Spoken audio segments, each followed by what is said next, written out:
Derivatives या futures and options, नाम तो सुना ही होगा। क्या आप जानते हैं मार्केट में ज्यादातर ट्रेडिंग होती है डेरिवेटिव्स यानी फ्यूचर्स और ऑप्शंस में। क्या आप डेरिवेटिव्स में ट्रेडिंग शुरू करना चाहते हैं या आपने अभी अभी डेरिवेटिव्स में ट्रेडिंग शुरू की है और अपने नॉलेज को बढ़ाना चाहते हैं, या आप डेरिवेटिव्स में कुछ समय से ट्रेड करते आ रहे हैं पर अपने परफॉर्मेंस को इंप्रूव करना चाहते हैं? अगर इनमें से किसी भी सवाल का जवाब हाँ है तो आप हैं बिल्कुल सही जगह पे। इस सीरीज में हम आपको समझाएंगे डेरिवेटिव्स क्या होते हैं, उनके रिस्क्स क्या होते हैं, उनके बेनिफिट्स क्या होते हैं, कैसे डेरिवेटिव्स में ट्रेड करके आप अपने पोर्टफोलियो का रिस्क कम कर सकते हैं।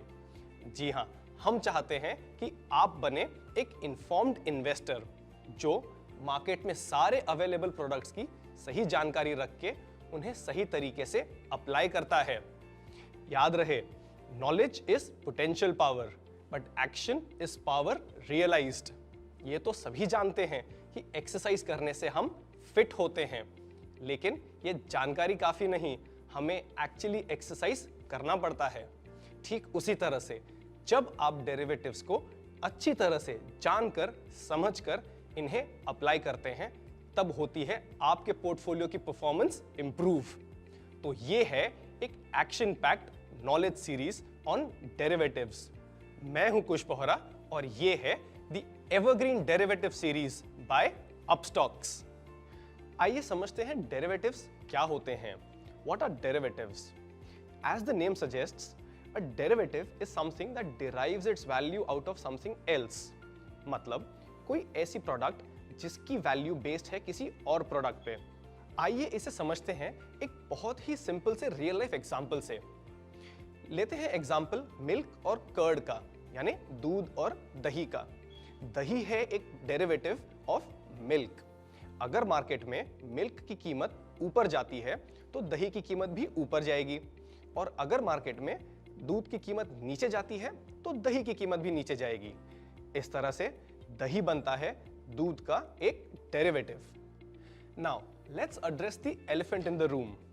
आपने सुना होगा कि डेरिवेटिव्स रिस्की प्रोडक्ट्स होते हैं, और जो आपने सुना है वो है बिल्कुल सही। जी हाँ, डेरिवेटिव्स रिस्की होते हैं, बट समझते हैं रिस्क की परिभाषा क्या होती है। रिस्क को ज्यादातर माना जाता है एज प्रोबेबिलिटी ऑफ लॉस, यानी आपके लॉस होने के जो चांसेस होते हैं उन्हें कहते हैं रिस्क। बट रिस्क का एक डीपर डेफिनेशन होता है, वो है the risk of the unknown. जी, जिस चीज को आप नहीं समझते, नहीं जानते, वो चीज आपके लिए सबसे ज्यादा रिस्की होती है।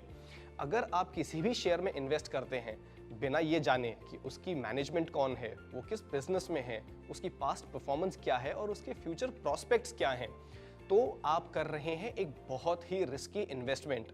बट जब आप उस शेयर के बारे में रिसर्च करते हैं, जब आप जानते हैं कि इस कंपनी की मैनेजमेंट क्या है, उसका पास्ट परफॉर्मेंस क्या है और उसके फ्यूचर प्रॉस्पेक्ट्स क्या हैं, तब आपकी रिस्क हो जाती है बहुत ही कम, और आप डिसाइड कर सकते हैं कि आपको इस कंपनी के शेयर में इन्वेस्ट करना है भी या नहीं।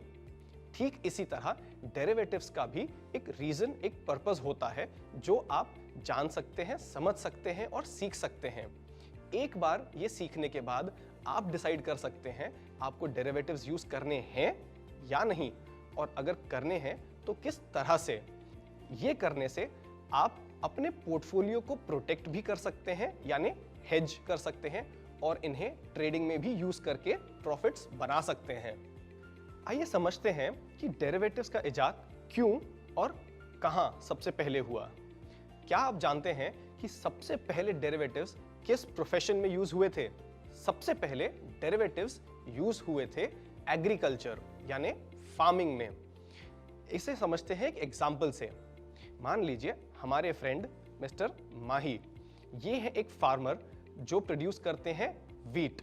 ये सारी मेहनत करते हैं आज, बट इनकी जो फसल है वो आएगी आज से 3 महीने बाद। इनकी सारी इनकम निर्भर करती है इस फसल पर। ये अपनी इस इनकम को सेफ और सिक्योर करना चाहते हैं, इसलिए वो ढूंढते हैं एक ट्रेडर या एक कंपनी जिसके साथ वो एक एग्रीमेंट कर सकें। फिर आती है चारू सिंग्स किचन। जो एक फास्ट फूड कंपनी है और गेहूं लेती है अपने होटल में यूज करने के लिए। ये चाहते हैं कि अपने गेहूं का दाम लॉक कर दिया जाए ताकि अगले 3 महीने में अगर गेहूं के दाम ऊपर जाएं तो इन्हें वो महंगाई की मार ना पड़े। इसलिए ये दोनों एंटर करते हैं एक एग्रीमेंट में। ये दोनों एग्री करते हैं कि आज से 3 महीने बाद हम एक्सचेंज करेंगे 100 kilo of wheat at the price of 30 rupees. जी, ये एक एग्जाम्पल है फॉरवर्ड्स कॉन्ट्रैक्ट का। यहाँ पे दो पार्टीज ने साथ में आकर एक एग्रीमेंट किया है कि हम एक्सचेंज करेंगे wheat at the price of 30 rupees 3 months from now. Exchanges पर डेरिवेटिव्स पहली बार ट्रेड हुए थे शिकागो बोर्ड ऑफ ट्रेड में, जहां पहला फ्यूचर्स कॉन्ट्रैक्ट ट्रेड हुआ था मक्के यानी कि कॉर्न का। फिर डेरिवेटिव्स इंट्रोड्यूस हुए करेंसी में और लेट 1900s में डेरिवेटिव्स इंट्रोड्यूस किए गए इंडेक्स और शेयर्स में। इंडिया में डेरिवेटिव्स पहली बार इंट्रोड्यूस किए गए थे ईयर 2000 में। डेरिवेटिव्स नेशनल स्टॉक एक्सचेंज और बॉम्बे स्टॉक एक्सचेंज दोनों पर ही अवेलेबल हैं ट्रेडिंग करने के लिए। डेरिवेटिव्स होते हैं 4 प्रकार के: फ्यूचर्स, ऑप्शंस, फॉरवर्ड्स और स्वैप्स। बट इस सीरीज में हम बात करेंगे फ्यूचर्स और ऑप्शंस के बारे में, क्योंकि ये वो कॉन्ट्रैक्ट्स हैं जिसमें आप करेंगे सबसे ज्यादा ट्रेड और ट्रांजैक्ट। अगर हम एग्जांपल लें हमारे मिस्टर माही और सीएस किचन का, तो वो था एक एग्जांपल एक फॉरवर्ड्स एग्रीमेंट का। फॉरवर्ड्स एग्रीमेंट वो होता है जो दो पार्टियां आपस में आके एग्री करती हैं। इन्हें ओटीसी ट्रेड्स भी कहा जाता है, यानी ओवर द काउंटर ट्रेड्स। दो पार्टियां आपस में आके किसी भी टर्म्स पे अग्री करके एक फॉरवर्ड्स एग्रीमेंट बना सकती हैं। बट फॉरवर्ड्स में होता है एक बहुत बड़ा रिस्क, जिसे हम कहते हैं डिफॉल्ट रिस्क या काउंटर पार्टी रिस्क। दोनों में से कोई भी पार्टी इस एग्रीमेंट को पूरा करने से मना कर सकती है। अगर व्हीट का दाम 30 से बढ़कर हो जाए 40 रुपए, तो फार्मर कह सकता है कि मैं ये सीएस किचन को नहीं बेचूंगा और उसे बेच सकता है ओपन मार्केट में।